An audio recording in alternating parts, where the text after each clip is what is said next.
Good evening, everyone. Welcome. It's an absolute pleasure to have you here today as we embark on what I believe will be a truly fascinating intellectual journey together.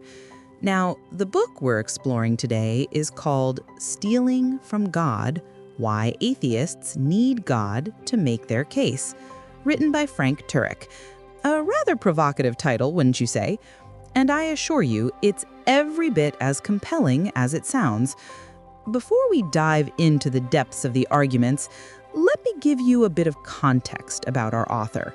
Frank Turek is an accomplished Christian apologist, a philosopher, and a debater who has spent decades engaging with some of the most prominent atheist thinkers of our time. He's debated the likes of Christopher Hitchens and others on university stages around the world. So this isn't some armchair theologian we're discussing. This is a man who's been in the intellectual trenches, if you will. Now, here's where it gets particularly interesting. The central thesis of this book, and it's quite bold, is that atheists, when they make their arguments against God, are actually borrowing concepts that only make sense if God exists. In other words, they're stealing from the very worldview they're trying to disprove. It's rather like a thief arguing that the police shouldn't exist while simultaneously relying on the law to protect his right to make that argument. Fascinating paradox, isn't it?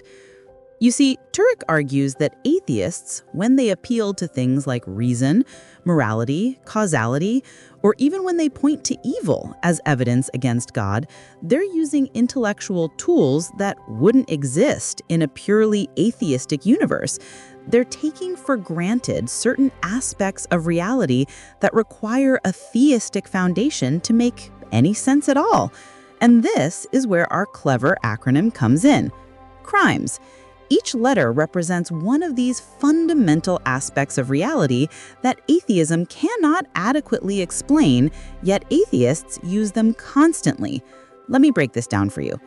C stands for causality, the principle that everything that begins to exist has a cause. R is for reason, the laws of logic and our ability to think rationally. I represents information and intentionality, the coded information in DNA and the goal-directedness we observe in nature. M is morality, objective moral values and duties. E stands for evil. Yes, ironically, the very existence of evil points to an objective standard of good. And S is science. The very enterprise of scientific investigation presupposes an orderly, rational universe. Now, throughout this lecture series, we're going to examine each of these in considerable depth.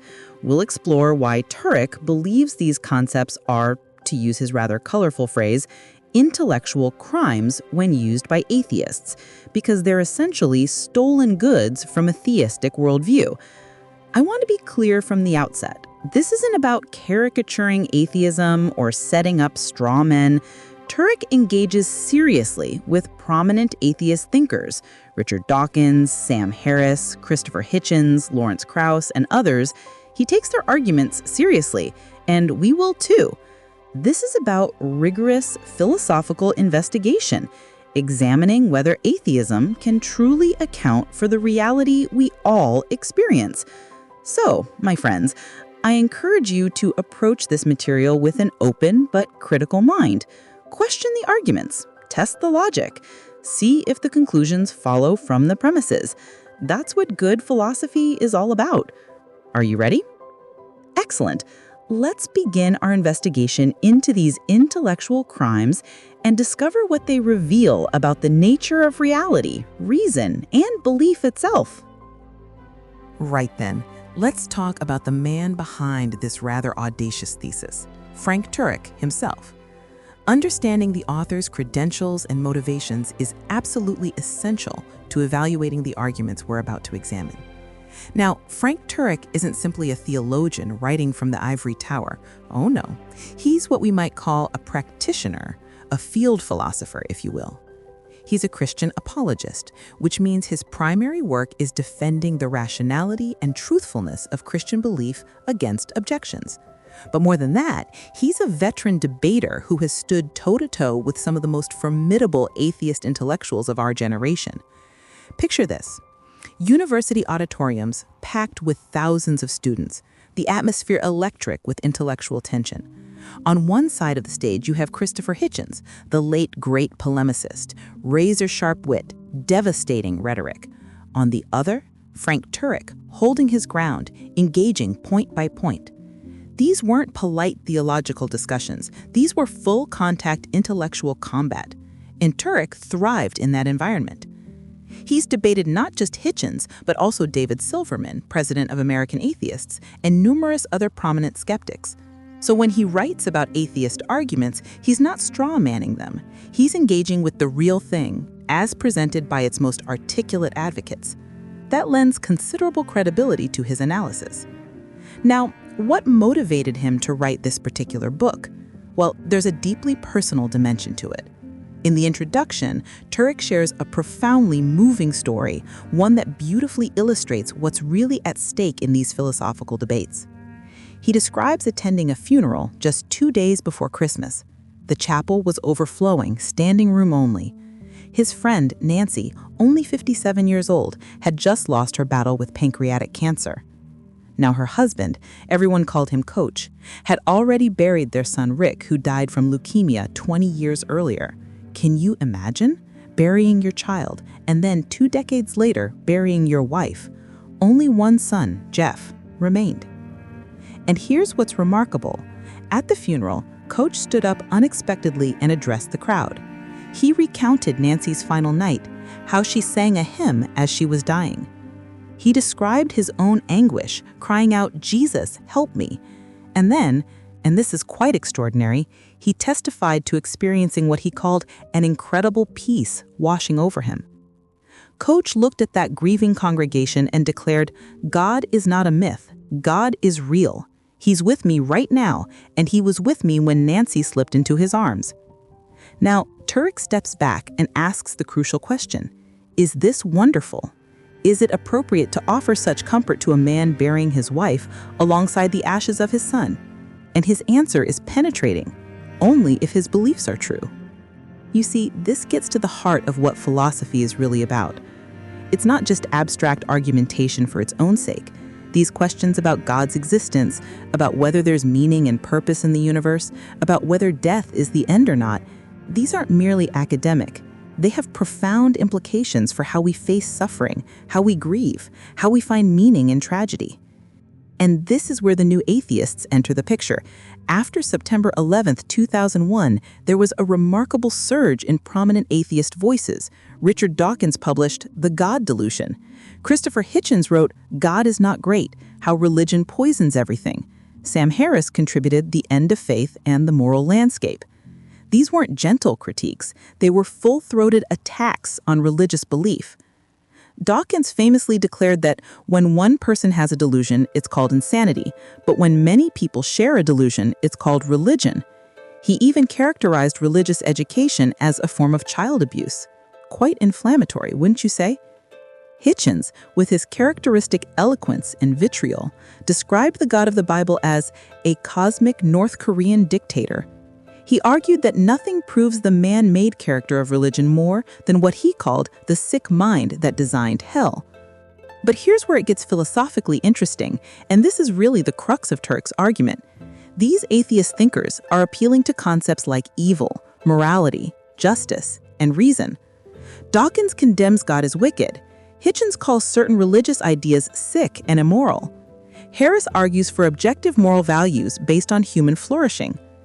But, and this is the crucial point, do these concepts even make sense in a purely atheistic universe? Can you have objective morality without an objective moral lawgiver?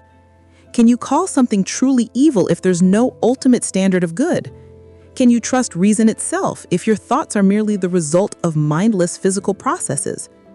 That's precisely what Turek aims to demonstrate. He argues that when these brilliant atheist thinkers make their arguments, they're borrowing conceptual tools from the theistic worldview they're trying to dismantle. They're standing on the very ground they're attempting to cut away from under their own feet. And so this book isn't merely defensive. Yes, it defends theism, but it goes on the offensive as well, arguing that atheism is intellectually bankrupt precisely because it cannot account for the fundamental aspects of reality that we all experience and rely on every single day. So that's the context, ladies and gentlemen. We have an experienced apologist, hardened by countless debates, writing with philosophical rigor and pastoral sensitivity, addressing what he sees as a fundamental incoherence in contemporary atheism. Whether you ultimately agree with him or not, I think you'll find his argument stimulating and worthy of serious consideration. Shall we press on? Now then, let's examine more closely this phenomenon that Turek is responding to, the New Atheists movement, because to understand his arguments, we need to understand precisely what he's arguing against. The term New Atheists refers to a group of prominent intellectuals who emerged really quite forcefully in the early 2000s, particularly after the events of September 11th, 2001. The terrorist attacks on that day seemed to galvanize a certain perspective that religious belief wasn't merely false, but actively dangerous, that it was quite literally poisoning civilization. The four horsemen of this new atheism, as they came to be called, were Richard Dawkins, Christopher Hitchens, Sam Harris, and Daniel Dennett. Each brought formidable credentials to the table.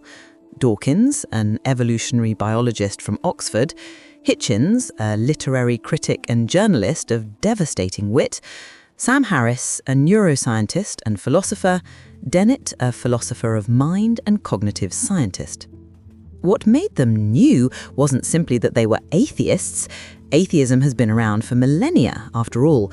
No, what made them new was their approach. Aggressive, unapologetic, confrontational. Previous generations of atheists might have been content to simply not believe in God. The new atheists wanted to actively dismantle religious belief, to expose it as not just false, but harmful, irrational, and unworthy of respect. Let me give you a flavor of their rhetoric, because it's quite striking. Richard Dawkins opens The God Delusion with this memorable line: "When one person suffers from a delusion, it is called insanity. When many people suffer from a delusion, it is called religion." Quite provocative, yes? He goes further. He describes the God of the Old Testament as, and I'm quoting directly here, arguably the most unpleasant character in all fiction, jealous and proud of it, a petty, unjust, unforgiving control freak, a vindictive, bloodthirsty, ethnic cleanser, a misogynistic, homophobic, racist, infanticidal, genocidal, filicidal, pestilential, megalomaniacal, sadomasochistic, capriciously malevolent bully. That's quite the list of adjectives, isn't it? Dawkins wasn't pulling his punches. Christopher Hitchens, never one to be outdone in rhetorical flourish, characterized the God of the Bible as a cosmic North Korean dictator, a tyrant demanding worship and obedience under threat of eternal torment. His book title says it all: God is Not Great, How Religion Poisons Everything. Note that comprehensive claim: everything. Not some things, not many things, everything. Sam Harris took a somewhat different approach in The End of Faith and the Moral Landscape. Rather than simply attacking religion, he attempted to construct a positive case for objective morality grounded in science and human flourishing without any need for God. He argued that we can determine moral truths through empirical investigation, through understanding what promotes or hinders human well-being. Now, here's where Turek's analysis becomes particularly interesting. He observes that these new atheist arguments fall into several distinct categories, and each category, he claims, involves a fundamental philosophical mistake, a kind of intellectual theft, if you will. First, they appeal to causality and science. They argue that modern cosmology and physics can explain the universe's origin without invoking God. Lawrence Krauss, for instance, wrote a book titled A Universe from Nothing, arguing that quantum mechanics allows universes to pop into existence without any cause whatsoever. Science, they claim, has rendered the God hypothesis unnecessary.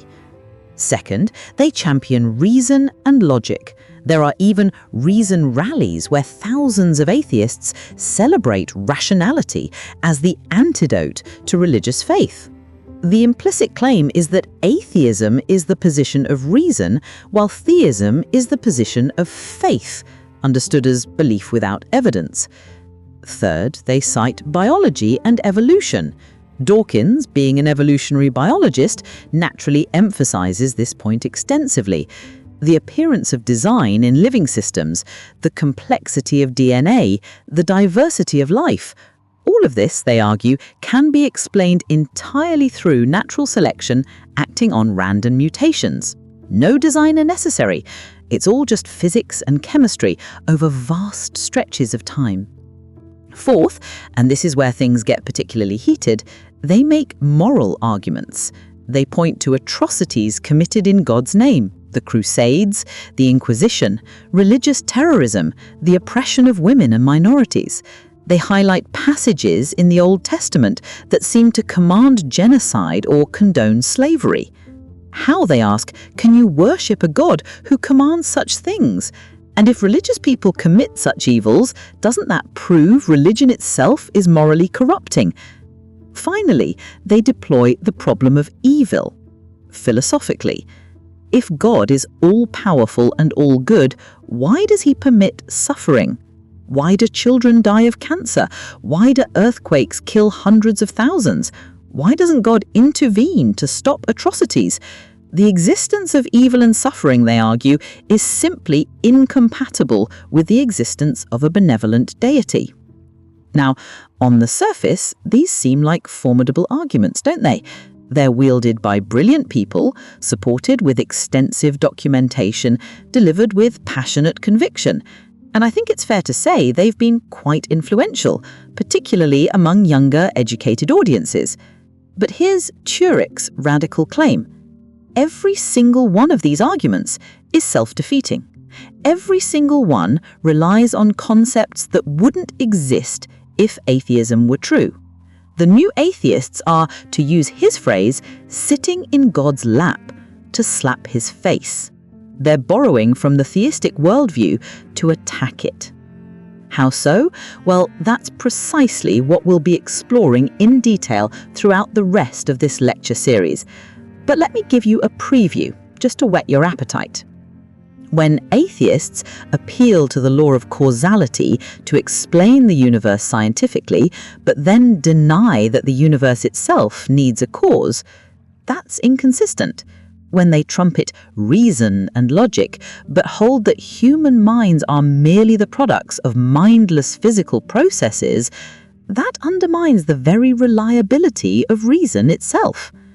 When they cite the apparent design in biology, but insist it's all just undirected natural processes, they can't account for the information content in DNA.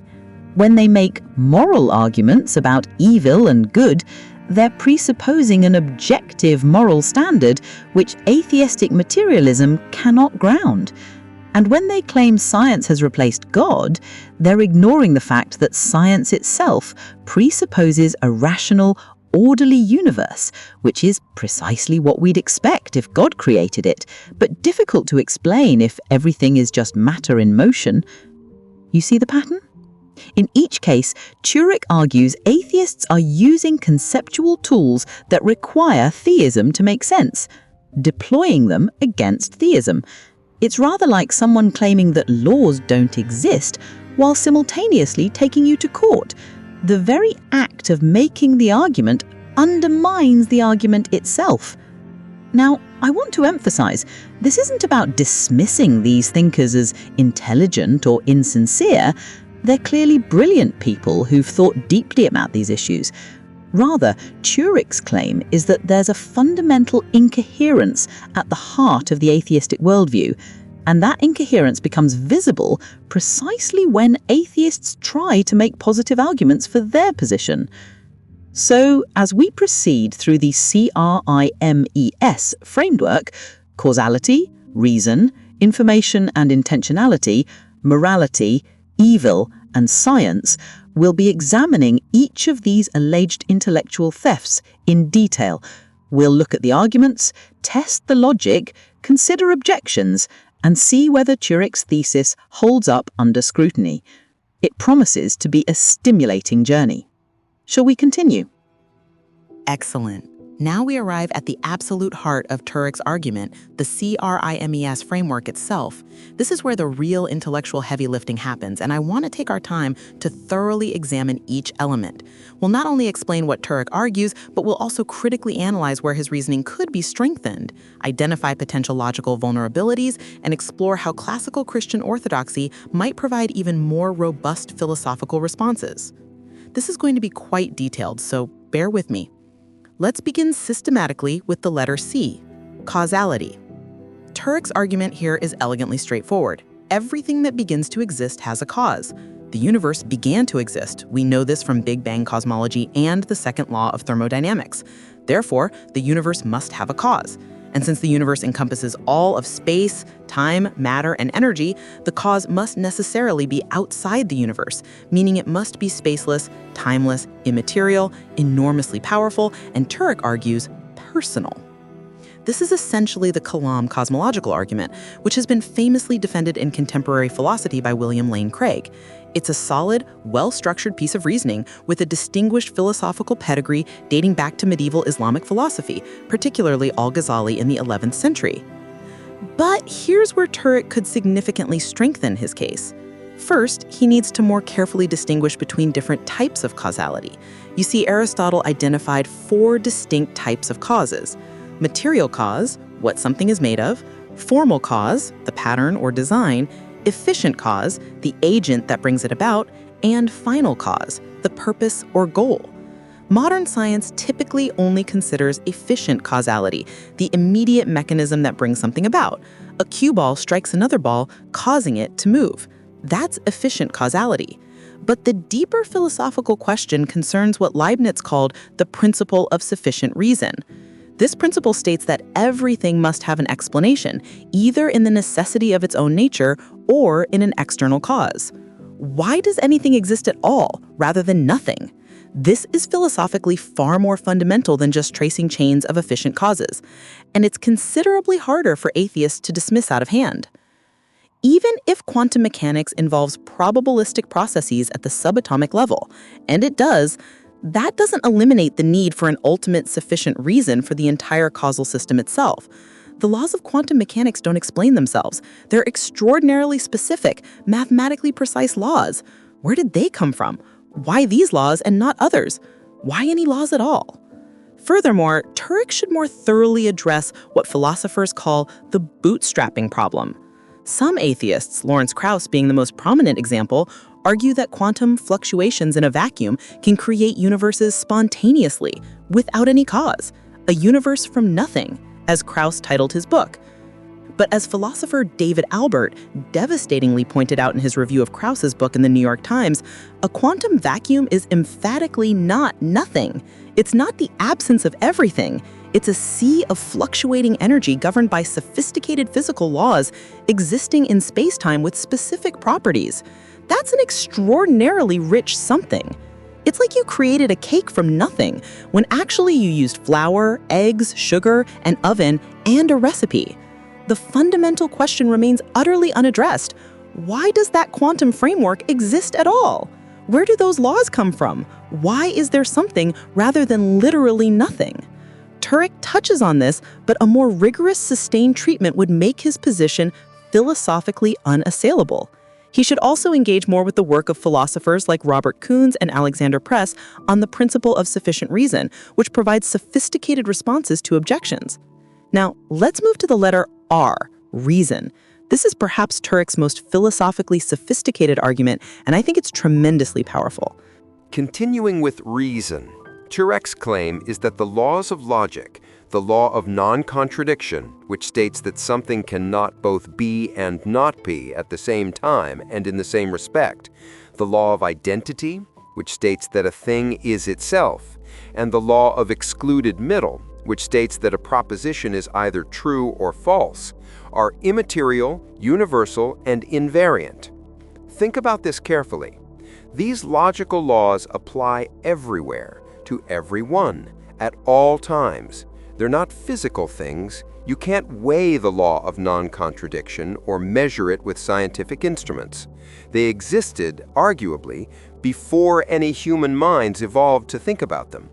And they would continue to exist even if humans didn't. 2 plus 2 would equal 4 even if no one was around to calculate it. But if atheistic materialism is true, if only physical things exist, if everything is ultimately just matter and energy, where on earth do these immaterial, universal laws come from? How can you have abstract, eternal, necessary truths in a purely material universe where everything is contingent and physical? Moreover, and this is the really devastating point, if human thought is merely the product of mindless chemical reactions governed deterministically by the laws of physics, if your thoughts are just neurons firing according to physical causation, why should we trust those thoughts to give us truth? They're not aimed at truth, they're aimed at survival and reproduction. Now, I don't believe this ultimately succeeds as a response. Emergence doesn't adequately explain the normative force of logic, why we ought to think in accordance with logical laws, why violating them constitutes a genuine mistake rather than just a different way of thinking. But Turek should engage more carefully and charitably with these nuanced positions, rather than only attacking crude, reductive materialism.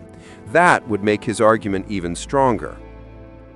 And here's where Christian orthodoxy provides profound philosophical resources. The Logos theology from John's Gospel isn't just poetic language, it's deep metaphysics. In the beginning was the Logos, and the Logos was with God, and the Logos was God. The universe is intelligible because it's the product of supreme intelligence. Our minds can grasp reality because both our minds and reality itself have the same ultimate source. That's a vastly more robust foundation than naturalism's brute facts. Now let's proceed to the letter I, information and intentionality. This is where biology meets philosophy of mind in fascinating ways. The letter I stands for information and intentionality. Now, while Turek makes compelling points here, let's examine how he could strengthen this argument and avoid potential logical pitfalls. First, the information argument. Turek correctly observes that DNA contains coded information pointing to mind. But here's where he needs philosophical precision. He must avoid the composition fallacy. Just because information systems we've observed come from minds doesn't automatically prove all information comes from minds. That's inductive reasoning, not deductive certainty. To strengthen this, he should ground it in the principle of sufficient reason. DNA's specified complexity, information that's both complex and matches an independent pattern, requires explanation. Randomness produces complexity without specification. Law produces specification without complexity. Only intelligence produces both simultaneously. This is inference to the best explanation, not mere analogy. The intentionality argument, teleology in nature, is actually stronger than Turek presents. He should lean more heavily on Aristotle and Aquinas' doctrine of final causality. Eyes don't just happen to see, they exist for seeing. This goal-directedness pervades biology at every level. Modern science has rejected final causes for methodological reasons, not evidential ones. Orthodox Christian theology, following Aquinas, insists that formal and final causes are real, not just efficient and material ones. Here's what Turek misses. He should address the God of the gaps objection more robustly. It's not that we can't explain DNA, therefore God. Rather, we have positive indicators of design, things like irreducible complexity and specified information that point to intelligence regardless of gaps. We detect design in archaeology and forensics using the same criteria. Why not biology? And here's the orthodox enhancement, the Logos doctrine from John chapter 1. Christ as the divine word, Logos, means rationality and information are built into creation's foundation. Information doesn't just happen to exist. It reflects the informing word through whom all things were made. This isn't added speculation, it's systematic theology explaining why we should expect biological information in the first place. The letter M represents morality, and this is indeed powerful territory. But Turek needs to tighten his reasoning here to avoid the charge of question begging. The argument's structure is sound. Objective moral values exist, they require transcendent grounding, therefore God exists. But notice the potential circularity. How do we establish that objective morals exist without already assuming theism? Turek needs to make the epistemological case separately from the ontological one. Here's the stronger approach. Start with moral phenomenology, the undeniable experience of moral obligation. When we say child torture is wrong, we're not just expressing distaste, we're making a claim about reality. Now, even if someone denies objective morality intellectually, they can't live consistently with that denial. Try telling someone who's been wronged that it's just their opinion. This reveals the inescapability of moral realism. But Turek should address the Euthyphro dilemma more carefully than he does. The traditional answer, morality flows from God's nature, is correct, but needs unpacking. It's not that God arbitrarily chooses what's good, rather, God is goodness itself. His nature is the standard. This requires explaining divine simplicity. In God, essence and existence are identical. Goodness isn't a property God has, it's what God is. Here's where Orthodox theology strengthens the case dramatically. The doctrine of imago Dei. We recognize moral truth because we're made in God's image. Our moral intuitions aren't evolutionary accidents. They're the image of God reflecting the character of God. This explains both why morals are objective and why we can know them. And Turek should emphasize natural law theory more strongly. Following Aquinas, there are moral truths inscribed in created nature itself, accessible to reason, not just revelation. This avoids the objection that Christian ethics are arbitrary divine commands. They're discoverable through philosophical reflection on human nature and flourishing, which itself points back to the Creator who designed that nature. Frank Turek's exploration of evil is a fascinating and philosophically sophisticated maneuver, turning the problem of evil into an argument for the existence of God. It's crucial, however, that he navigates this terrain with extreme care, particularly regarding the real suffering involved, ensuring his argument does not come across as callous. The logical construction is brilliant. Recognizing evil presupposes the existence of good, and good presupposes an ultimate standard, thereby implying the existence of God. Augustine's privation theory is central here, portraying evil not as a substance, but as a lack, similar to how cold is the absence of heat. Just as one cannot have rust without metal, or disease without health, evil cannot exist without good. Yet, Turek must be wary of the genetic fallacy. Needing God to recognize evil doesn't necessarily prove God's existence. An atheist might concede, perhaps I'm borrowing this concept, but that doesn't make God real. Turek should delve further. Objective evil requires explanation, a coherent one, not merely borrowed. The free will defense, another key element, could benefit from thorough engagement with Alvin Plantinga's insights. Turek touches on this briefly, But Plantinga's version clarifies that God might not be able to create a world with free creatures who never sin, as such a world might simply be infeasible. This isn't merely asserting free will is worth it, it's illustrating that even omnipotence can't actualize contradictory states, not due to lack of power, but because they are logically incoherent. God cannot craft square circles or married bachelors, not from inability, but because such notions are logically incoherent. Likewise, creating truly free creatures who are compelled to never sin is a contradiction in terms. Orthodox theology offers rich resources that Turek could harness further. The Eastern Church Fathers, notably Irenaeus, articulate a soul-making theodicy. This world functions as a crucible for developing divine likeness through struggle.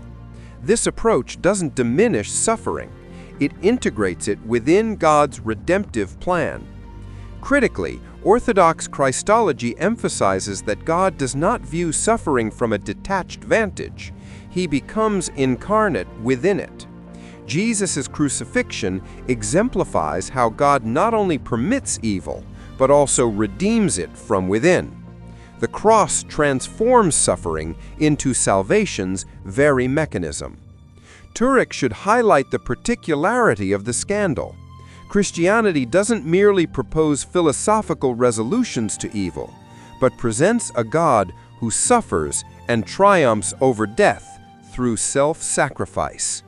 Finally, the letter S represents science, and this is where Turek's argument is simultaneously his strongest and most vulnerable to misunderstanding. His core claim is correct. Science presupposes order, truth, and reliable minds, assumptions theism grounds better than atheism. But he must avoid a critical logical error, the pragmatic fallacy. Just because something works doesn't prove the worldview supporting it is true. Science functions in atheist labs too. So Turek needs to argue not just that science works under theism, but that theism explains why it works, while atheism merely assumes it does. Here's the proper formulation. Science requires three metaphysical presuppositions. First, the universe is rationally ordered, not chaotic or arbitrary. Second, human minds can apprehend that order. We're not systematically deceived. Third, this correspondence between mind and world is reliable, not coincidental. Now, atheistic naturalism offers no explanation for why these should hold. They're happy accidents.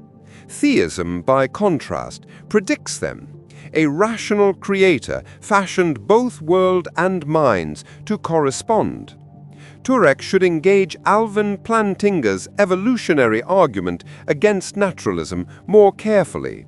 If our cognitive faculties are merely selected for survival, not truth, then we have a defeater for trusting them, including trusting the theory of evolution that undermines them. This is self-referentially incoherent. Only if our minds are designed for truth can we trust scientific reasoning. Now here's the orthodox theological enhancement Turek desperately needs. The doctrine of logos as cosmic rationality. John chapter 1 doesn't just say Christ created, it says he is the logos, the rational principle, through whom and for whom all things were made. This means the universe isn't just orderly, it's intelligible because it reflects divine reason. Science works because scientists, as image-bearers, think God's thoughts after him. And Turek should distinguish methodological naturalism from metaphysical naturalism far more clearly. Science legitimately brackets supernatural causes for practical research, fine. But that methodological limit doesn't imply no supernatural causes exist. Confusing method with metaphysics is a category error that materialism systematically commits. Right then. before we dive into the heart of our subject, let me offer you a brief roadmap, a guide, if you will, on how to approach this lecture series most effectively. First and foremost, think in steps. When we encounter a new concept, we must define it clearly, illustrate it with concrete examples, test it against objections, and then apply it to real-world situations. This methodical approach ensures we're not merely absorbing information, but truly understanding and integrating it. Now, here's a crucial distinction that will serve you throughout this entire course: the difference between knowing and grounding. Epistemology, that's how we know something, versus ontology, what grounds or makes something real. You see, we might know that murder is wrong through our conscience or moral intuition. But what grounds that wrongness? What makes it objectively true, rather than merely a cultural preference? This distinction becomes absolutely vital as we examine arguments about morality, reason, and existence itself. As we progress through each chapter, I want you to constantly ask yourself this penetrating question: which worldview best explains all the facts with the least strain? We're not looking for explanations that work for isolated data points. We're seeking comprehensive frameworks that account for the full range of human experience: causality, rationality, information, morality, evil, and scientific investigation. And here's the beauty of it: these aren't merely abstract philosophical exercises. Apply these concepts to your everyday conversations and questions. When someone makes a claim at dinner or in a meeting, test it. Does it cohere? Does it account for what we observe? Is it internally consistent? Remember this above all: good thinking requires both intellectual honesty and careful reasoning. We must follow the evidence where it leads, even when it challenges our preconceptions. That's the mark of a genuine truth seeker. So, are you ready? Excellent. Let's begin our exploration of causality, reason, and the fundamental questions of existence. Welcome to Chapter 1 on causality. Now, while Turek frames this beautifully with his 3 questions, let's examine how he could strengthen the logical foundation and avoid potential philosophical pitfalls. First, the principle "from nothing, nothing comes" is excellent, but Turek needs to be extraordinarily careful about equivocation. When physicists like Lawrence Krauss speak of nothing, they mean quantum vacuum, which is decidedly something. True philosophical nothing is absolute non-being. No space, no time, no energy, no laws, no potentiality whatsoever. Turek should define this explicitly up front to prevent the bait and switch that undermines many cosmological discussions. The claim that causality undergirds science and everyday life is correct, but needs philosophical grounding, not just assertion. Here's where he should invoke the principle of sufficient reason, Leibniz's formulation that nothing happens without a reason why it should be so rather than otherwise. This is more fundamental than mere empirical causality, and avoids the charge of hasty generalization. We're not just observing that things within the universe need causes. We're establishing that contingent beings, things that could have not existed, require explanation outside themselves. Now, his 3rd question about what could cause space, time, and matter is brilliant, but he must address the composition fallacy concern explicitly. Skeptics will say, you observe causation within the universe, then illegitimately apply it to the universe itself. That's reasoning from parts to whole. Turek needs to show why this isn't fallacious. The answer? The universe is contingent. Its state could be different. It began to exist. Nothing about its nature necessitates its existence. Therefore, the principle of sufficient reason applies universally, not just to things within the cosmos. Here's where Orthodox Christian theology offers profound enhancement. The doctrine of creatio ex nihilo creation from absolute nothing by divine fiat, has been Christian teaching since the early church fathers. This isn't science masquerading as theology, it's theology that predicted what science later confirmed. Genesis 1 verse 1 declares, "In the beginning, God created," not shaped, not emanated, but created being itself from non-being. And, critically, Turek should emphasize Augustine's insight from Confessions Book 11, time itself was created with the universe. Asking what was before creation is a category error. There is no before when time begins.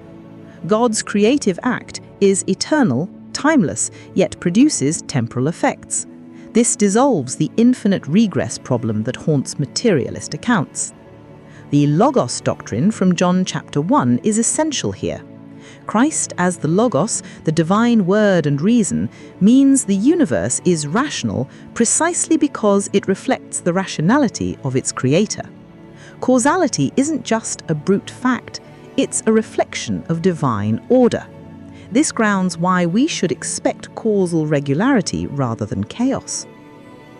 The principle, known as the law of causality, asserts that whatever begins to exist must have a cause. At its core, this definition is robust, but it requires further precision. The phrase "begins to exist" is particularly influential here and warrants careful examination to avoid equivocation. Does this imply a temporal start, an ontological dependency, or perhaps both? When we perceive cars being manufactured or buildings being constructed, we are observing material rearrangement, or ex materia causation. However, the universe's origin is an entirely different matter, ex nihilo, from absolute nothingness. These are two distinct types of causation, and critics may seize upon this as a composition fallacy.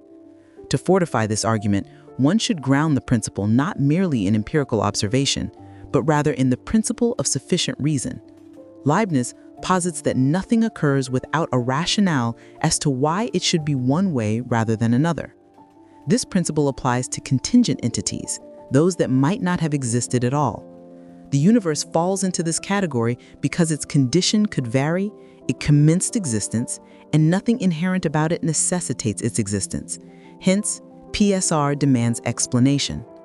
Turek's everyday examples, cars, buildings, pizzas, serve educational purposes but are open to philosophical scrutiny because skeptics might argue these illustrate causality within spacetime but improperly extend it to spacetime itself, which constitutes a composition fallacy.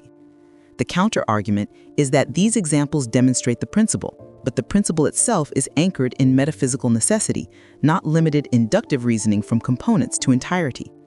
Addressing quantum mechanics, I note Turek mentions this briefly in subsequent slides, though the topic surfaces here immediately. Skeptics may argue that quantum events lack causation, challenging the causal principle. However, this confuses indeterministic events as lacking causation. Quantum fluctuations occur within quantum fields, governed by laws, requiring energy, and happening within spacetime. Indeed, not nothing, but something definitively specific. Even probabilistic causation exists as causation. Heisenberg uncertainty indicates unpredictability, but not an absence of causal conditions. Here, Orthodox Christian theology offers profound insight. Aquinas' distinction between potentiality and actuality clarifies that things which begin existence transition from potential to actual. Only something already actualized can fulfill potential. One cannot furnish what one does not possess. Cold water possessing potential heat requires actual heat from fire. This grounds causality in metaphysical necessity rather than solely observed regularity. And crucially, Turek should address the special pleading objection now rather than postponing until later slides. When stating whatever begins necessitates a cause, skeptics would retort, "But you will exempt God. That's an arbitrary exception." The response is that this principle pertains to contingent entities. God, per classical theism, does not commence existence and is not contingent. God is necessary being, ipsum esse subsistence, being itself. Inquiring what caused God presents a category error, akin to asking the color of justice. It's not an exemption, it's recognition of the categorical distinction between contingent and necessary existence. Turek presents 6 compelling lines of evidence for the universe's beginning, which deserve further philosophical examination. Let's delve into how to fortify each argument.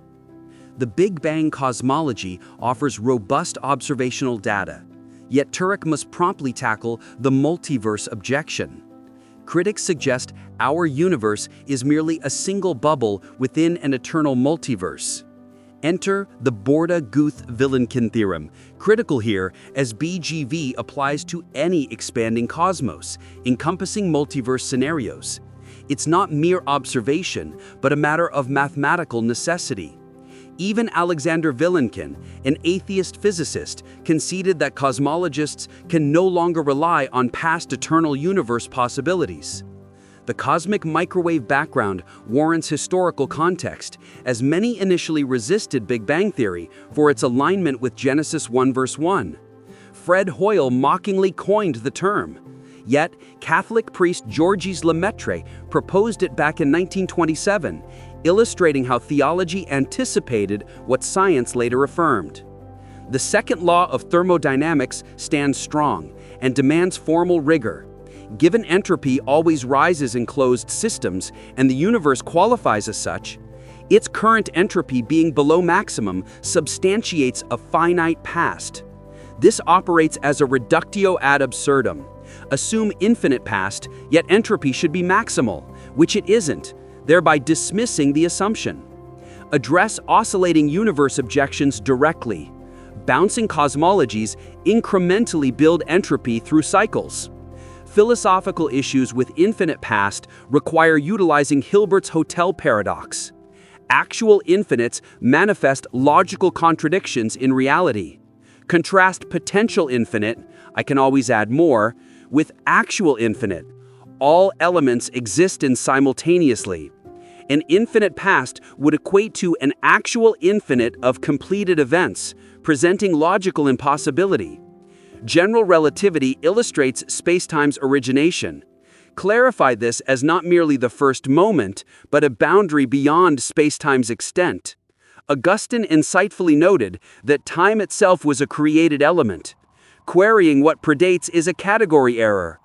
God's creative act exists eternally, yet introduces temporal impacts. This represents ontological, not temporal priority. Prioritizing the BGV theorem proves crucial. It stands as mathematical proof, rather than relying solely on empirical observation. Necessarily, any expanding cosmos experienced an inception. Quantum gravity cannot elude this truth. Critically, Turek overlooks that temporal eternity wouldn't negate the need for explanation. The universe remains contingent. Its condition could vary without any inherent compulsion for existence. Leibniz's inquiry persists. Why is there something rather than nothing? The principle of sufficient reason endures regardless, with only a necessary being, God as ipsum esse, providing self-explanation. Let's delve into the intriguing realm of the Kalam cosmological argument. This philosophical argument is logically valid, indicating that if both premises are true, the conclusion must necessarily follow. However, distinguishing logical validity from soundness remains essential, as soundness requires the truth of the premises. The prime philosophical contest lies within these premises, rather than the conclusion itself.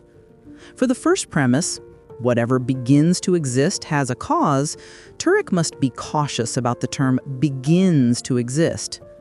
Often we observe material rearrangement, known as ex materia causation. Yet the universe's beginning is ex nihilo, from absolute nothingness, which is fundamentally distinct. Here, skeptics might raise the composition fallacy, as it involves observing causation within the universe and then applying it to the universe as a whole. Now, to fortify this premise, one should ground it in the principle of sufficient reason. Contingent beings, those that might not have existed, necessitate an external explanation. The universe, being contingent, could have been otherwise. It had a beginning, and its nature doesn't inherently demand existence. Therefore, the PSR applies universally to all contingent wholes, demanding explanation without falling into composition fallacy. As for the second premise, the universe began to exist, the evidence is substantial. Still, it's vital to address the special pleading objection that's likely to occur. Turek later suggests that God doesn't require a cause, leading skeptics to allege arbitrary exemption. Clarifying that the causal principle applies specifically to things that begin, not universally, is crucial. The distinction between contingent beings, which begin and could not exist, and the necessary being, which neither begins nor could not exist, is principled, not random. Orthodox theology offers profound insights here. As Aquinas puts it, God is ipsum esse subsistens, being itself. While creatures' essence and existence differ, receiving existence externally, in God, they are identical. God doesn't just possess existence, God is existence. Posing the question, what caused God, is a category error, much like asking, what color is justice? Therefore, it's not an exemption from causality, rather, God belongs to a different ontological realm altogether. Moreover, even with premises establishing a cause, transitioning to the idea of a personal cause demands further argumentation.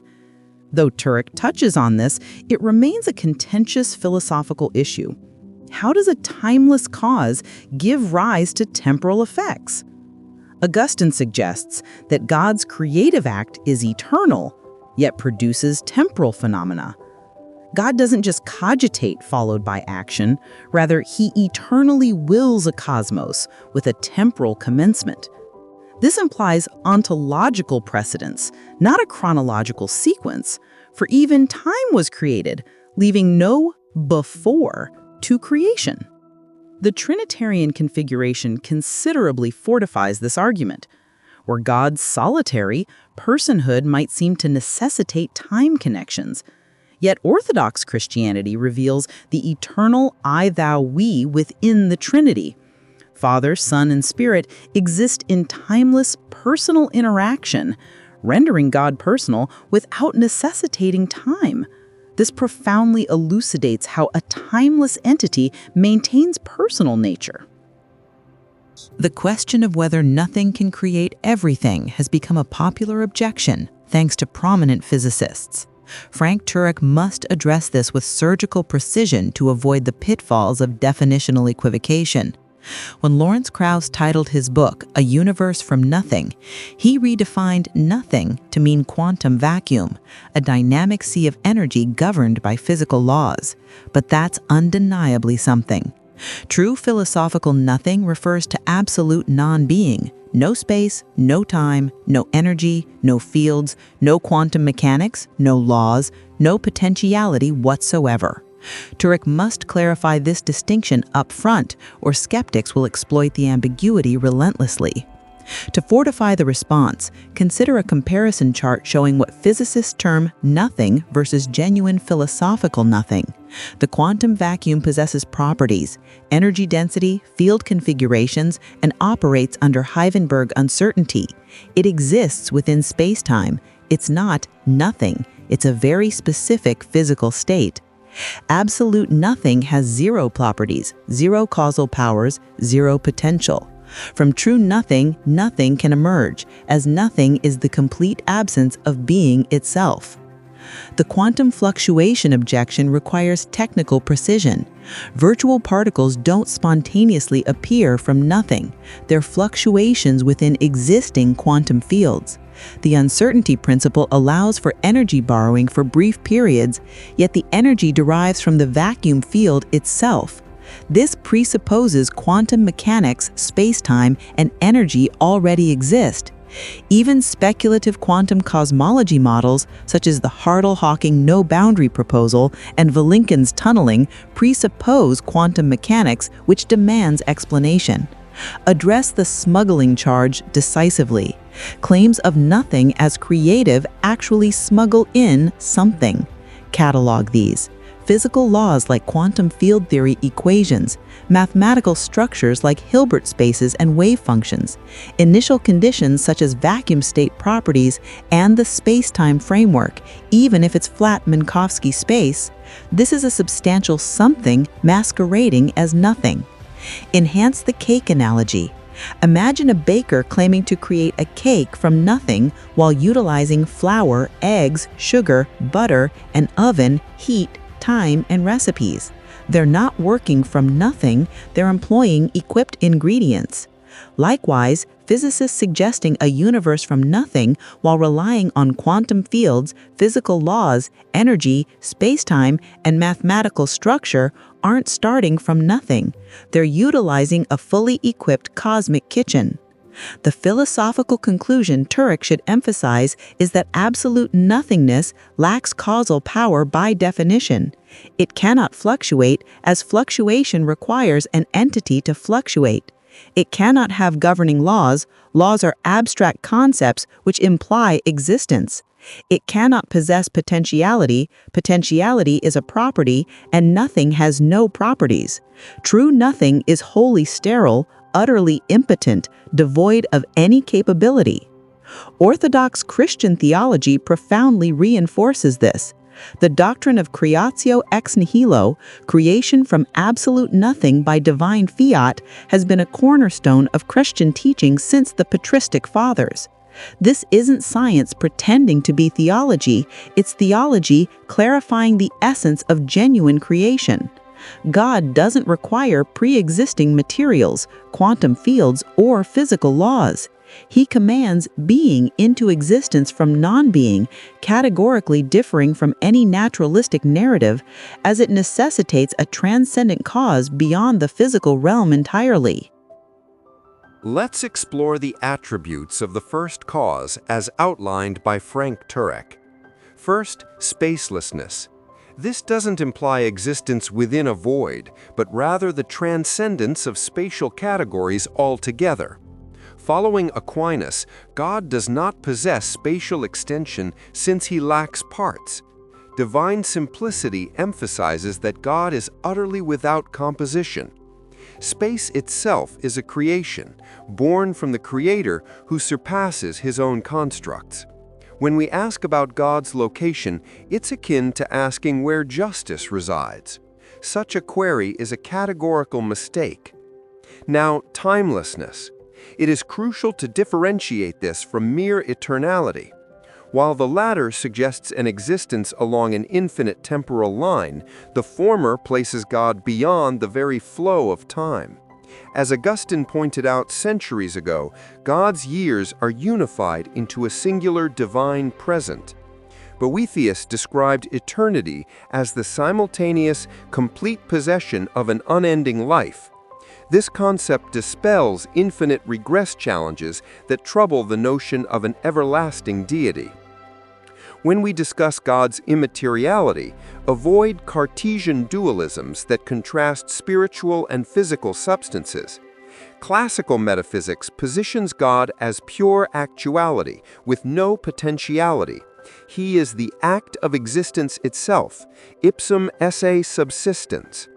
God does not embody immateriality as an attribute, but transcends the material-immaterial divide entirely due to his lack of composition. Addressing God's immense power, omnipotence must be understood as the capability to perform all logically possible acts.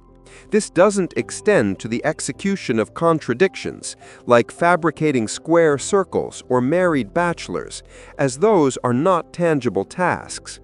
Preemptively, consider the omnipotence paradox. Could God create a rock so massive he couldn't lift it? Such questions cloak a contradiction and fail as genuine evaluations of divine power. Finally, personhood. This is perhaps the most contentious and necessitates robust underpinnings. The prevalent argument states, if the cause is timeless and impersonal, the effect should mirror this timelessness. The universe, however, has a temporal start. Hence, the cause must wield the volition to initiate creation. Skeptics contend that choice implies a temporal framework. How then can a timeless being elect? Augustine's perspective is invaluable here. God's creative impulse is eternal, yet it engenders temporal outcomes. There exists no interim of choosing and acting upon it, but a timeless volitional act birthing temporality. Yet there's an orthodox theological reinforcement Turek needs, the doctrine of Trinitarian personhood. A solitary God might seem to require time for relational personhood. However, Christian doctrine speaks of an eternal I, thou, we within the Trinity. The Father, Son, and Holy Spirit partake in eternal personal interaction. Personhood doesn't necessitate temporality when rooted within these eternal Trinitarian bonds. This is how a timeless being remains genuinely personal. Crucially, we ought to discern between what is necessary and what is contingent. God epitomizes necessity. He cannot not exist, as his essence and existence are identical. Conversely, the universe is contingent. It need not exist. This distinction isn't special pleading, but embraces a categorical difference, recognizing only a necessary being can be self-explanatory.